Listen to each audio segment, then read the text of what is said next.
Hey guys, I got a Thule bike rack for my e-bikes, and they heavy lifting them up on there.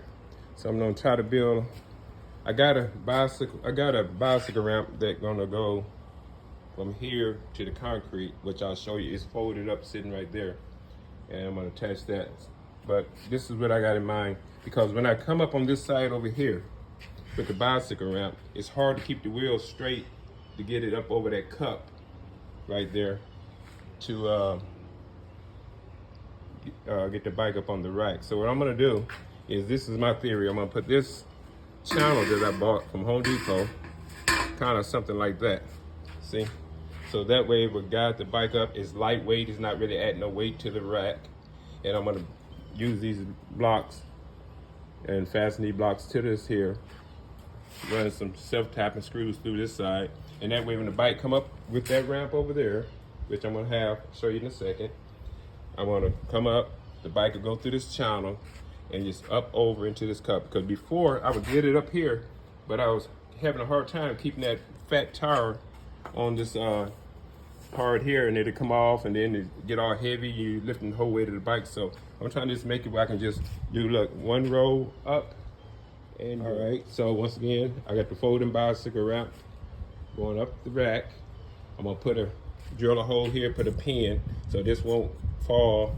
Put a pin right in here somewhere, but that won't go to the left or right when I'm coming up on it. Then it's gonna go up to here, keep rolling up this ramp here. And then all I'm gonna do, with this bracing here set up, I'm gonna fasten this to this part with some self-tapping screws. And this has got a screw going through it from here to through here. And then I'm gonna put some through here, self-tappers. And then all they do then, when I come up the ramp, in theory, it should just come on up straight. This tray gonna guide it, and it's gonna come all the way into the basket. Now, the catch is you gotta make sure your tray is wide enough so it won't cut your tires. I'm gonna use some door trim, put right here. If this ain't wide enough, I go get wider tray for it, because they do sell them wider, but at Home Depot. If not, I'll just put some rubber door trim right here on these edges, right there. Or either I can just take my Dremel tool and just, cut those edges off, where it just have just the sides and not the edges, where it won't cut into the tire.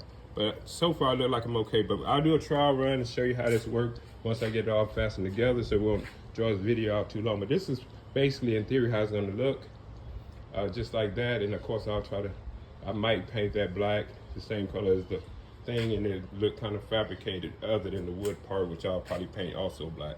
Okay, so we'll just go from there, and we'll get back with you here shortly once I get these pieces of wood fastened together and get this self-tapped on there. I'm gonna have to take the bike down in order to do that. Thank you.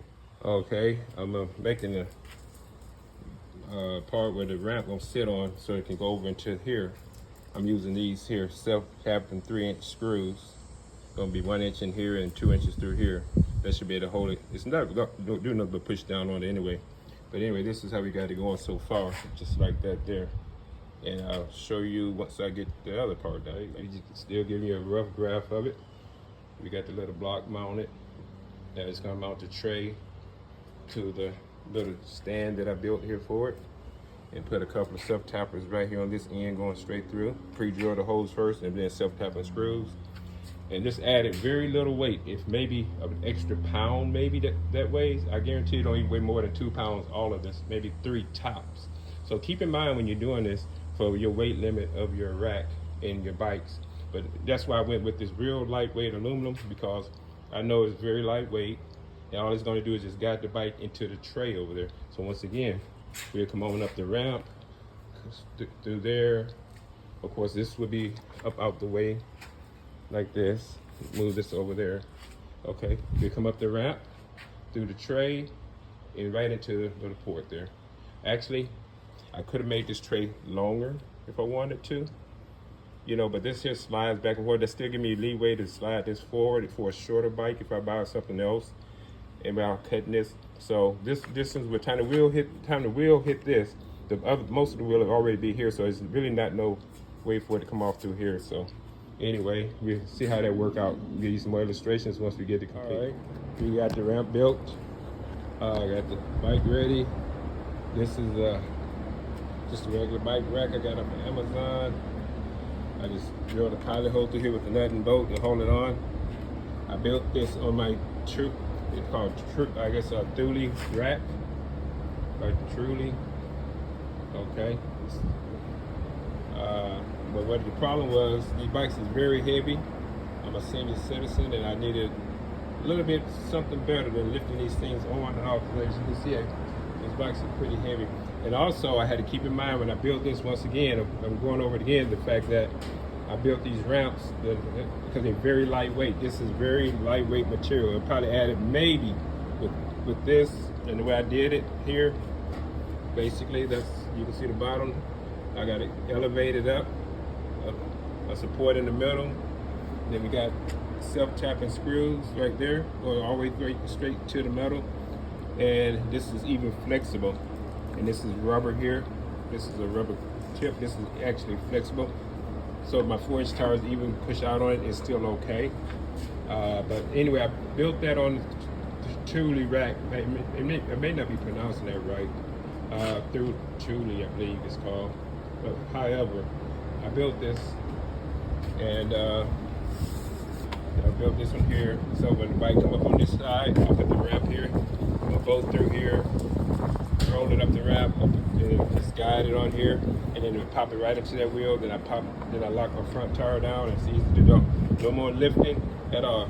So basically, I'm gonna show you how I do this. Show you a display of it. This is it again. The rig I got set up, and down there, as you can see, that's where I tow my Jeep. I'm still able to tow the Jeep with this bike rack with no issues. Of course, I had to use an extender to bring that out more so the Jeep would not, come in contact with the bike rack.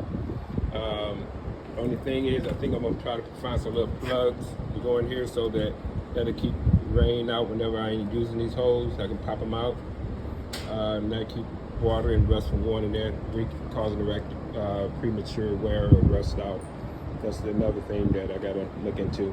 But anyway, I'm gonna show you how I loaded the bike on the rack. All right, I got the camera going again. I'm gonna go ahead and get my bike. I'm gonna be out the camera for a moment. I get the bike going. Get the bike. I go up the rack like this,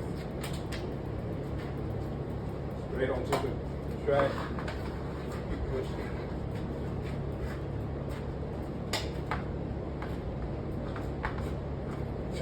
Right in the rack.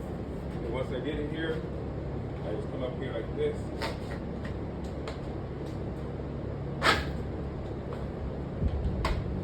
Lock it down. And then of course here, strap the back tire down. And that's how I loaded it on the rack without lifting the bike. Just constantly rolled it up.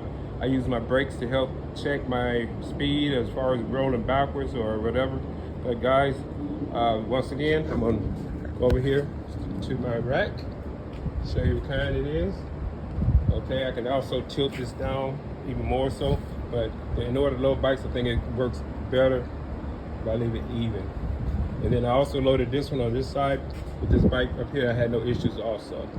Okay, the same thing, I just take the rack from over the ramp from this side here, unpin it, and pin it on this side over here, and then roll the next bike up on this side here. I must admit, I have to slightly tilt the bike towards me a little as I come up so that the handlebars won't interact with each other, but it does load up just fine. Once again, I'll just load that this way, come up the ramp, and here we go. Basically all this is some treated wood with them and a spacer here to get us a little bit more support, because this is a very lightweight material. All I need to do is just roll up on it so it can lock it into the saddles. All right, guys,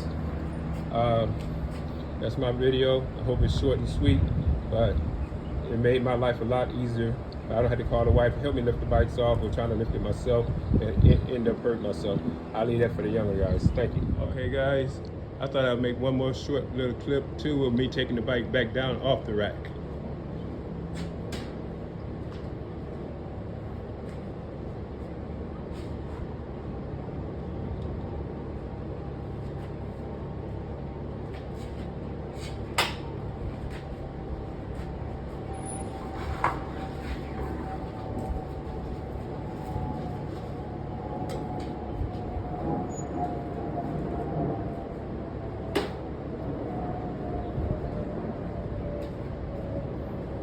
Easy peasy.